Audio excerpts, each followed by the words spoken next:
A Democrat luxury store manager sees a man walk in with a red MAGA hat and instantly judges the man, assuming that all Republicans are bad. She is shocked at what happens next. The soft hum of conversation blended with the delicate strains of classical music that filled the boutique, creating an air of sophistication. The polished wood floors gleamed under the warm lighting, and shelves showcased luxury items in meticulous arrangements. Ethan Langley stepped through the entrance, his arrival marked by the gentle chime of the door's bell.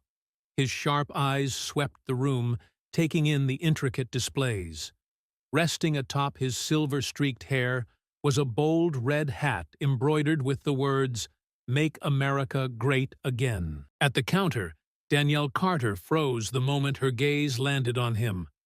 Her practiced smile faltered, her expression quickly hardening as she nudged her colleague Claire, who was folding scarves nearby. "Look at that," Danielle murmured, her voice dripping with disdain. "What do you think he's doing here? Doesn't look like our usual clientele." Claire barely glanced up before returning her attention to the scarves, clearly uninterested in the remark. Danielle, however, couldn't take her eyes off Ethan as he strolled past a display of designer bags. With a dramatic sigh, Danielle adjusted the lapels of her blazer and turned toward two women admiring the jewelry case nearby. She smiled brightly, her voice suddenly warm and inviting. "Let me know if you'd like to try anything on," she said, her tone dripping with charm. The women exchanged polite smiles but continued their conversation.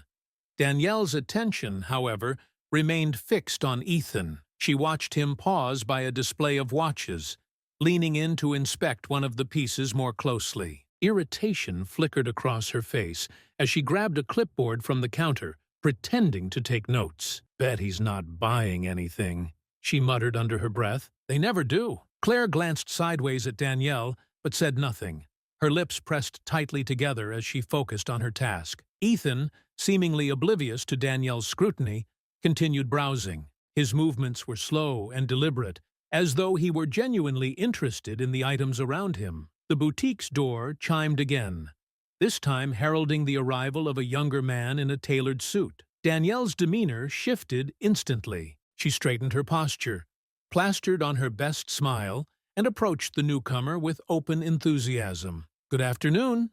Is there something I can help you find today?" she chirped, her voice noticeably brighter than it had been moments ago. The man smiled warmly, nodding as he engaged her in a conversation about tie clips. Meanwhile, Ethan continued browsing the store, moving from one display to another with the same quiet curiosity. Danielle's sharp glances followed him like a shadow, her annoyance growing with each passing moment. By the time Ethan reached the shoe section, her patience had worn thin. "Are you looking for something specific?"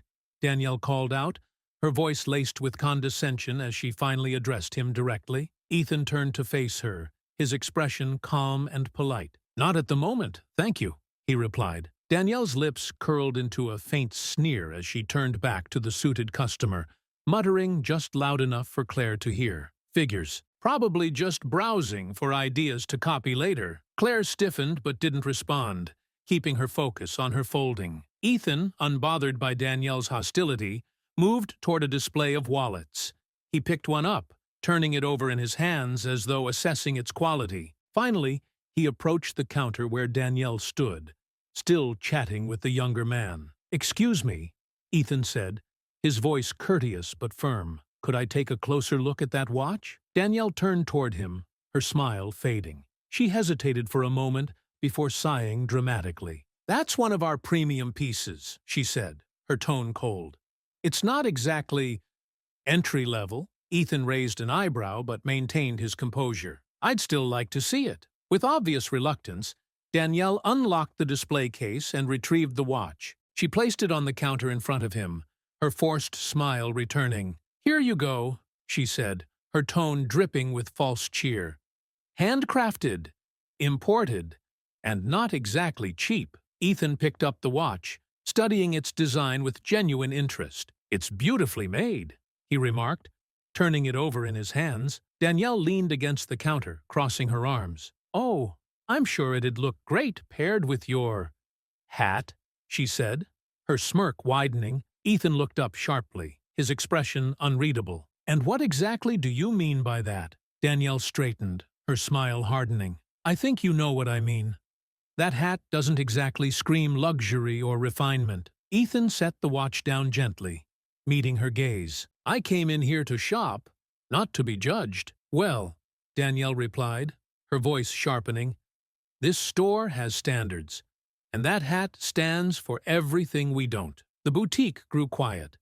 Employees exchanged uneasy glances, sensing the tension in the air. Ethan's voice, though calm, carried an edge. You're making a lot of assumptions about me based on something as simple as a hat. Do you think that's appropriate for someone in your position? Danielle scoffed, her irritation boiling over. Respect is earned, she snapped, and that hat doesn't exactly scream worthy. Ethan's expression didn't change, though his tone grew firmer. Respect isn't something you dole out based on your personal biases.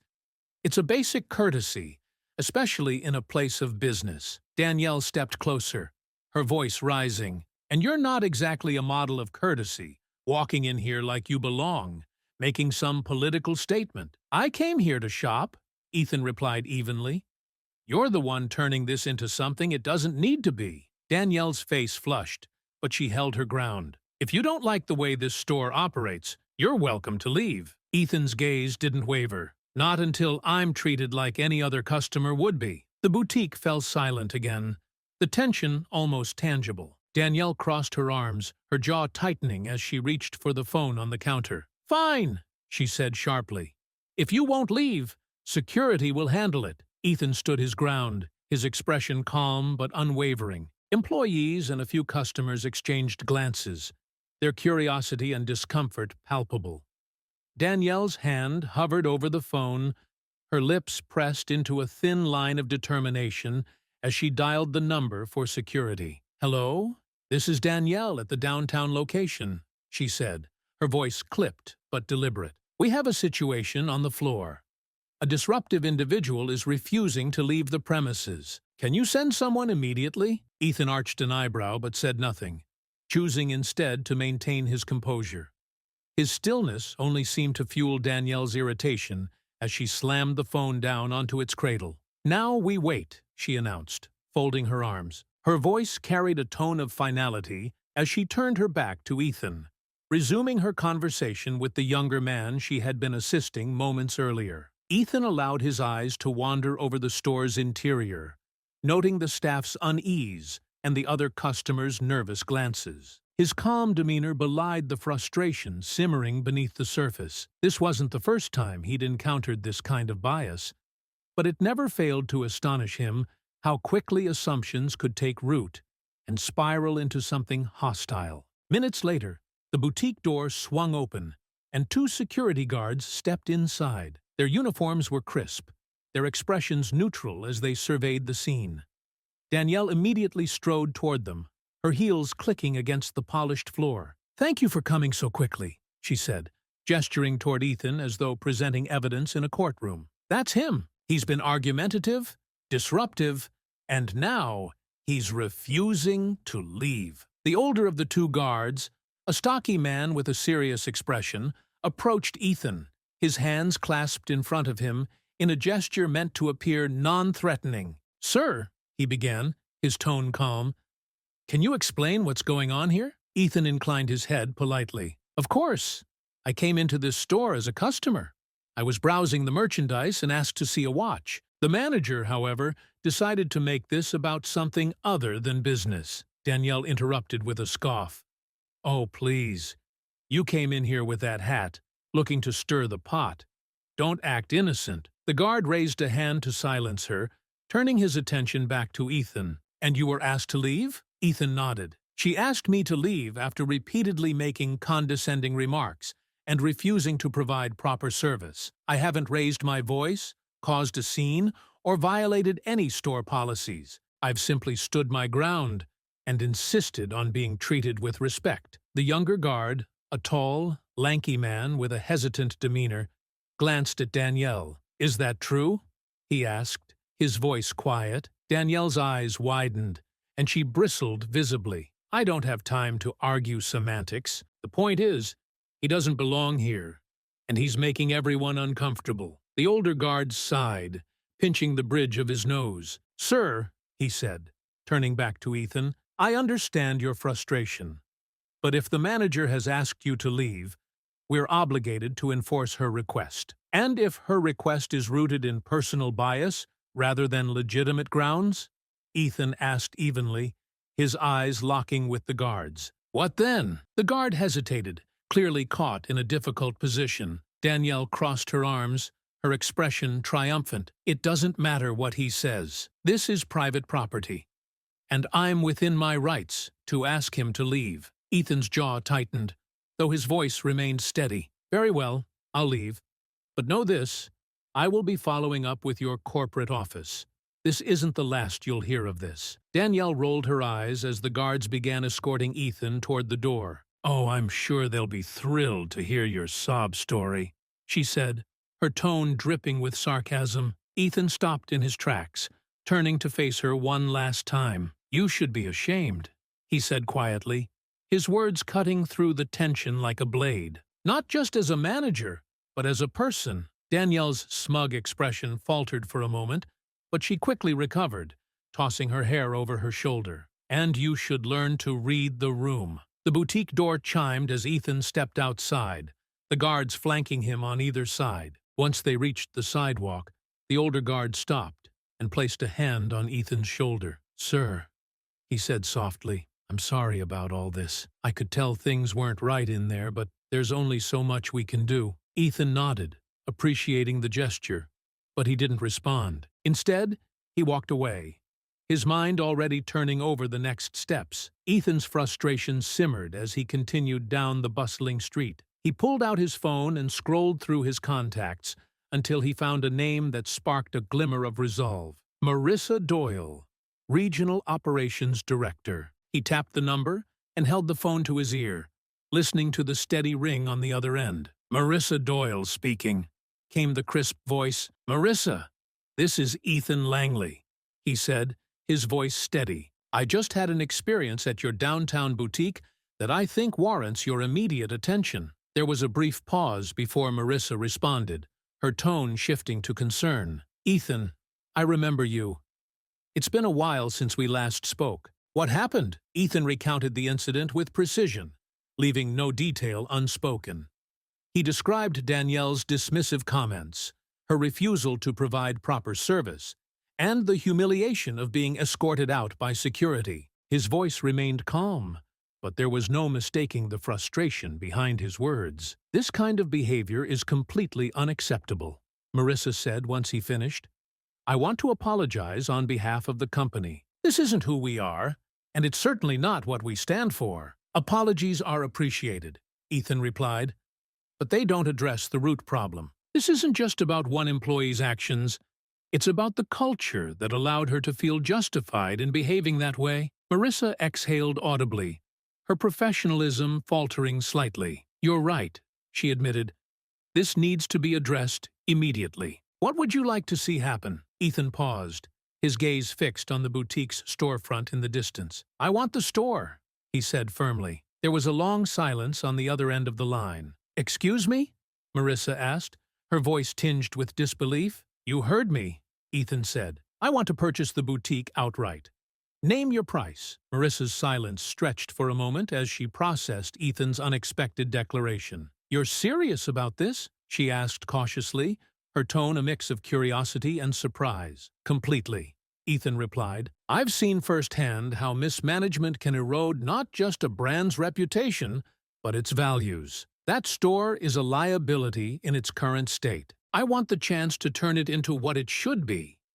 A space that reflects integrity and respect. Marissa's professional composure returned, though her voice carried a note of hesitation. This is a unique request. I'll need to escalate it to our leadership team. These decisions aren't typically made on the spot. I understand, Ethan said, his tone firm but polite. But I want this resolved quickly. If your leadership team values the integrity of your brand as much as I think they do, They'll recognize that this is an opportunity to fix a problem before it becomes a larger issue. Marissa sighed lightly, the faint sound of typing coming through the line as she likely began drafting an email. "All right, Ethan, I'll escalate this immediately. Give me until tomorrow afternoon to come back with an answer." "I'll expect your call," Ethan said before ending the conversation. He stood there for a moment, the boutique still in view across the busy street. The sting of the encounter lingered, but it was now tempered by determination. He wasn't the kind of man to accept injustice quietly, and he certainly wasn't going to let Danielle's behavior represent the face of a business he respected. The next afternoon, as Ethan sat in his home office reviewing documents for another project, his phone rang. The caller ID displayed Marissa's name. He answered on the first ring. "Ethan, it's Marissa," she said, her tone brisk but professional. "I've spoken with our leadership team. They're open to the idea of selling the boutique, but they have conditions." "I'm listening," Ethan replied, leaning back in his chair. "First," Marissa began, "the sale price will include the inventory, current lease agreements, and any outstanding vendor contracts. Second, the transition must be seamless. That means retaining the current staff for at least 3 months to ensure operational continuity." Ethan nodded to himself as she spoke. "Reasonable so far. What's the asking price?" Marissa named the figure, and Ethan didn't flinch. "Consider it done," he said. "I'll have the funds wired by the end of the day. Send the paperwork to my legal team." Marissa's surprise was evident, though she quickly masked it. "All right, Ethan. I'll send the documents over immediately. Once the sale is finalized, the boutique will be yours. One more thing," Ethan added, his voice firm. "I want a public acknowledgement from your corporate office addressing what happened in that store. It doesn't have to name names, but it needs to make it clear that this kind of behavior won't be tolerated." "I'll make it happen," Marissa assured him. "And thank you, Ethan. This isn't the kind of solution we expected, but I think it could be the right one." "It will be," Ethan said before ending the call. Over the next few days, the sale moved swiftly. Ethan's legal team reviewed the contracts, finalized the transfer of ownership, and ensured every detail was meticulously handled. By the week's end, the boutique officially belonged to him. The store remained closed during the transition, its windows covered with opaque paper and a sign announcing that it was temporarily closed for inventory. Inside, however, changes were already underway. Ethan scheduled a mandatory staff meeting, set to take place in the boutique's main showroom. The email invitation had been terse, providing little information beyond the date and time. The employees gathered nervously, exchanging whispers as they waited for the meeting to begin. Danielle stood near the front, her arms crossed and her expression defiant. She had heard rumors about the store's sale, but no official word had been given. The uncertainty gnawed at her, though she refused to let it show. At precisely 10 o'clock, the door to the back office opened, and Ethan walked out. His sharp suit and confident stride commanded attention as he made his way to the center of the room. He paused, letting the tension settle before addressing the group. "Good morning," he began, his tone calm but authoritative. "For those of you who don't know me, my name is Ethan Langley. As of this week, I am the new owner of this boutique." A ripple of murmurs spread through the room. Danielle's expression shifted from confusion to anger, her jaw tightening as she stepped forward. "You bought the store?" she demanded, her voice incredulous. "Why would corporate sell it to someone like you?" Ethan turned to her, his expression unreadable. "Because they recognized that changes needed to be made, starting at the top." Danielle bristled, her arms tightening across her chest. "This store doesn't need changing. We've been running just fine." "Have you?" Ethan asked, his tone sharp. "Because from what I experienced, this store has been running on arrogance and entitlement. That's not fine. It's a failure." Danielle's cheeks flushed as she glanced around, realizing the other employees were watching the exchange closely. "You don't know anything about how this place operates," she shot back. "I know enough," Ethan replied evenly, "and I'm here to make it better." Danielle stepped closer, her voice rising. "Oh, I see what this is. You think you can come in here, wave some money around, and suddenly you're the expert on retail?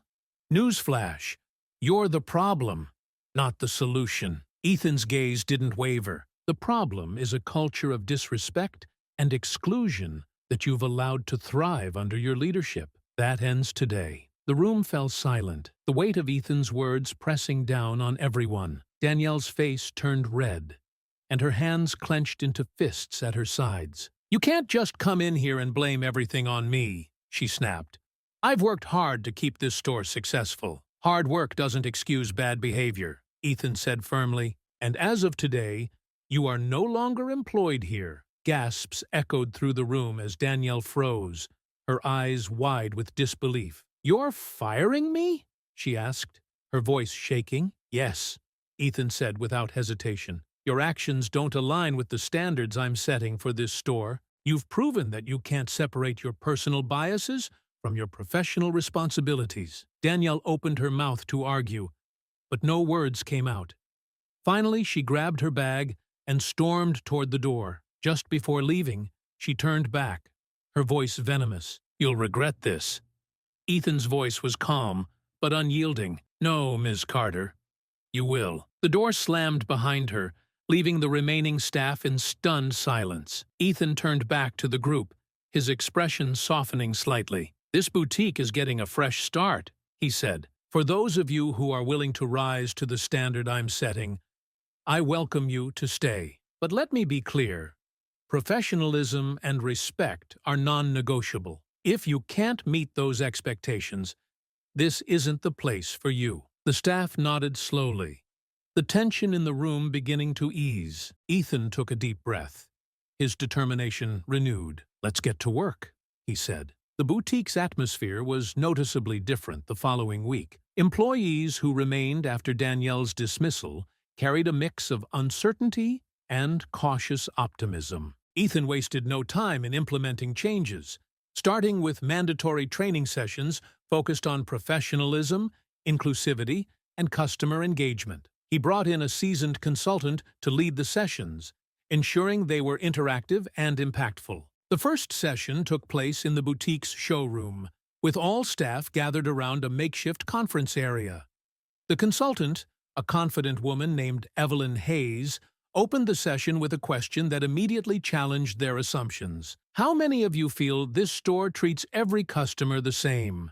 Evelyn asked, scanning the room. The employees exchanged hesitant glances, a few raising their hands tentatively. Ethan stood at the back, his arms crossed, observing quietly. Evelyn smiled faintly. "Let me rephrase. How many of you believe you've contributed to ensuring every customer feels welcome?" Fewer hands went up this time, and the room grew uncomfortably quiet. Evelyn nodded knowingly. "That's where we'll start." The training sessions covered everything from unconscious bias to effective communication, encouraging employees to reflect on their behavior and attitudes. Evelyn facilitated role-playing exercises where staff practiced responding to hypothetical scenarios with professionalism and respect. Ethan participated in some of the exercises, leading by example and showing the team that he wasn't above learning alongside them. Outside of the training, Ethan held one-on-one meetings with each employee. These conversations gave him insight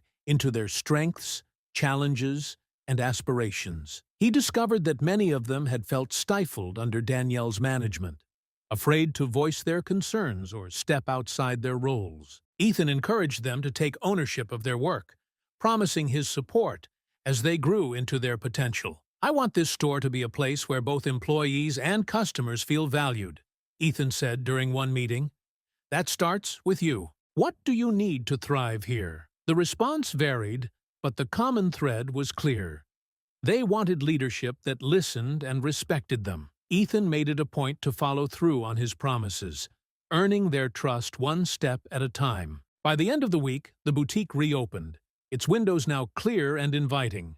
The new slogan, "Luxury for Everyone," was displayed prominently near the entrance, a subtle but deliberate nod to the culture Ethan was cultivating. Customers trickled in, greeted warmly by staff who exuded a newfound confidence and professionalism. Ethan stood near the back, observing the flow of the store with quiet satisfaction. The transformation was far from complete.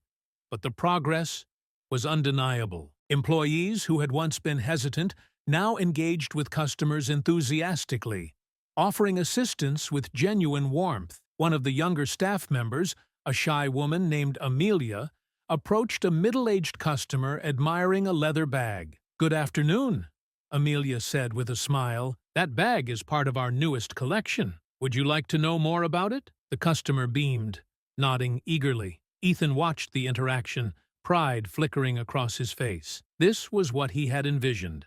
A team that treated every customer with care and respect. Later that afternoon, a woman browsing a display of scarves turned to Ethan. Recognizing him from a recent article about the boutique's new ownership, she approached him with a curious expression. "You must be the new owner," she said. Ethan nodded. "That's correct. Welcome to the boutique." "Well, whatever you've done, it's working," the woman said with a smile. "This place feels so much more welcoming than before." "Thank you," Ethan replied. "That's exactly what I hope to achieve." The boutique's momentum continued to build over the next few weeks. Ethan remained deeply involved in the day-to-day operations, ensuring the changes he had implemented took root. His presence became a reassuring constant for both employees and customers, a reminder that respect and professionalism weren't just corporate buzzwords. They were the foundation of the store's new identity. It was during one of these routine days that Ethan heard the familiar chime of the boutique's door. He looked up from a display of watches to see none other than Danielle stepping inside. Her posture was stiff, her expression hesitant but determined. She wore a neatly pressed blazer, her hair pulled back into a sleek ponytail, but the confidence she once radiated was noticeably absent. The employees froze momentarily, their movements faltering as they noticed her presence. Whispers spread through the boutique, and the tension in the air became palpable. Danielle approached Ethan slowly, her hands clutching the strap of her bag. When she finally reached him, her voice was quieter than he remembered. "Mr. Langley," she began, "could I speak with you in private?" Ethan's expression didn't waver. He studied her for a moment before nodding. "Follow me." He led her to the small office in the back of the boutique, closing the door behind them. The room was tidy but unadorned, with a simple desk and a shelf of neatly organized binders. Ethan gestured for Danielle to sit, but she remained standing, her hands fidgeting nervously. "What brings you here, Ms. Carter?"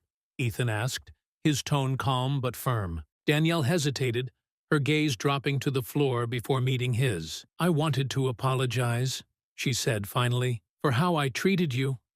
For everything." Ethan leaned against the desk, folding his arms. "Go on." Danielle took a shaky breath. "I was wrong. I let my personal feelings cloud my judgment. And I treated you unfairly. I've had time to think about it, and I realize now how unprofessional I was. I'm sorry." Her words were sincere, though tinged with the nervousness of someone unaccustomed to admitting fault. Ethan studied her silently, his expression unreadable. "And?" he prompted. Danielle swallowed hard. "I need this job, Mr. Langley. I know I messed up, but I'm willing to do whatever it takes to make things right. I'll start at the bottom if I have to.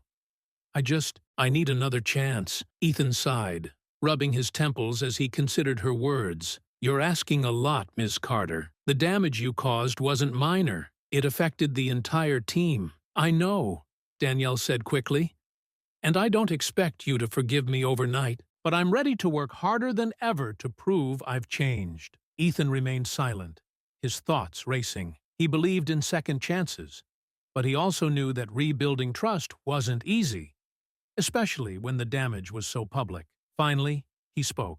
"I appreciate your apology, and I believe you're sincere, but trust is something that has to be earned over time. Right now, I don't think this is the right place for you." Danielle's face fell, her hands gripping her bag tightly. "Please, Mr. Langley," she said, her voice barely above a whisper. "I need this." Ethan's tone softened, though his resolve remained firm. "I understand that.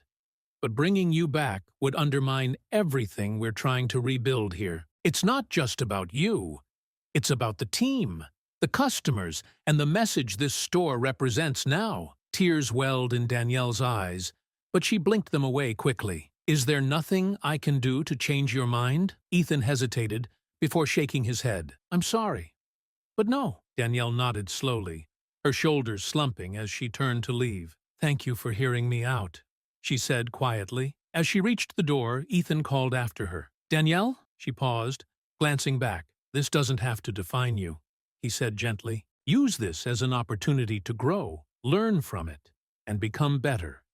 You're capable of that." Danielle gave him a faint, bittersweet smile before slipping out of the office, leaving Ethan alone with his thoughts. He exhaled deeply, the weight of his decision settling over him. Ethan returned to the showroom, where the staff worked diligently, their interactions with customers fluid and professional. He observed them for a moment, his satisfaction growing. The boutique was becoming the space he had envisioned, a place where everyone felt welcome, respected, and valued. As he walked through the store, he couldn't help but smile. The challenges weren't over, but the foundation was solid, and that was enough to keep moving forward. The boutique had settled into a steady rhythm by the end of its first month under Ethan's ownership. The hum of conversation, punctuated by the soft chime of the doorbell and the rustle of carefully wrapped purchases, had become a comforting backdrop. For the first time in weeks,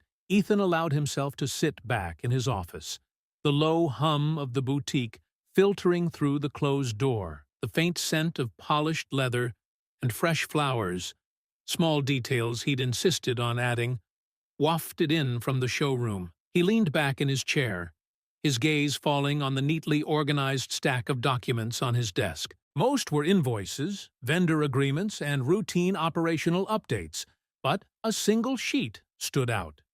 It was a draft of the boutique's revised mission statement, something he'd worked on painstakingly with the team. The words on the page were bold but measured, a reflection of the store's transformation. Luxury for all, driven by respect, excellence, and integrity. Ethan let the words sink in. They weren't just corporate platitudes to him. They were a personal philosophy. In the weeks since his takeover, he had fought to instill that belief into every corner of the boutique, from the way customers were greeted to the way employees were empowered to speak up. Yet, as much as he believed in the mission, a lingering heaviness pulled at him. His mind wandered back to Danielle. Her apology had been genuine. He didn't doubt that. But sincerity alone didn't erase the damage she had caused. Ethan understood why she'd reacted the way she did that day. The red cap he'd worn was more than just a hat to people like her. It was a symbol, one that evoked strong, often polarizing emotions. And yet, the problem hadn't been her dislike for the cap. It was the way she had allowed her assumptions to dictate her actions. Ethan ran a hand through his silver hair, his expression thoughtful. The truth was, Danielle wasn't the first person to make assumptions about him based on that hat. Over the years, he had faced plenty of judgment, from quiet sneers to outright hostility. Some of it he brushed off. Other times, it gnawed at him. But no encounter had been as public, as personal, as the one in the boutique that day. He thought back to the moment she had dismissed him, her words dripping with contempt. "That hat tells me everything I need to know about you." It wasn't just the words that had stung. It was the finality of them, the refusal to see him as anything more than her assumptions. Ethan stood and walked to the window, his gaze drifting to the busy street below. People passed by in a blur, each one carrying their own stories, their own struggles. How many of them had faced the same kind of dismissal? How many had been reduced to a single detail, a single aspect of their identity, and told they didn't belong? He had built his career and his life on the belief that people were more than the sum of their surface traits. His parents, hardworking and principled, had taught him that respect was something you gave freely, not something others had to earn. That lesson had shaped him, even when the world around him seemed to forget it. But the world had changed. People were angrier now, more divided. Conversations had become battles, and disagreements had turned into wars of character. Somewhere along the way, the ability to separate a person from their beliefs had been lost. Ethan wasn't naive. He knew his hat stirred emotions, But it wasn't a declaration of superiority or division, as so many seem to think. To him, it was a quiet reminder of values he held dear: hard work, accountability, fairness. The problem was, those values had become wrapped in rhetoric, distorted by a landscape that thrived on conflict. The hat had taken on a life of its own, becoming a symbol not of ideas, but of sides. And in a world obsessed with sides, there was no room for nuance. Ethan sighed, his breath fogging the glass in front of him. His mind returned to Danielle's parting words, "You'll regret this." He didn't. Dismissing her had been the right decision, not just for the boutique, but for her as well. She needed time to reflect, to understand that professionalism wasn't about agreeing with everyone. It was about treating everyone with dignity. Still, he couldn't help but wonder if she would grow from the experience. Would she learn to see beyond her assumptions? Or would she harden herself against the lesson, blaming him for her downfall? Ethan had seen both outcomes before, and though he hoped for the former, he knew better than to expect it. He turned away from the window and sat back down, his gaze falling on the red hat resting on the corner of his desk. It was just fabric and thread, yet it carried so much weight. It wasn't the hat itself that mattered. It was the reactions it provoked, the conversations it started. Some of those conversations were ugly, others enlightening. But all of them reminded Ethan of the work that still needed to be done. The boutique was just one small piece of that work. In taking ownership of it, he had created a space where people could come together, where differences didn't divide but enriched the experience. It was a microcosm of what he believed the world could be: respectful, inclusive, fair. His phone buzzed, pulling him from his thoughts. It was a message from Amelia, the young employee who had once been too timid to approach customers, but had since blossomed into one of the boutique's most confident staff members. "Thank you for giving me the chance to grow," the message read. "I never thought I could feel this comfortable in my own skin at work." Ethan smiled faintly, his resolve strengthening. The work was hard, but messages like that reminded him why it mattered. Change didn't happen overnight.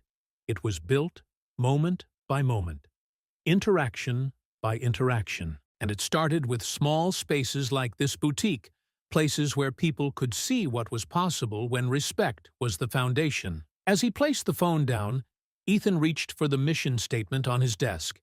He read it one more time, the words taking on a deeper meaning with each pass. Luxury for all, driven by respect, excellence, and integrity. It wasn't just a statement for the boutique.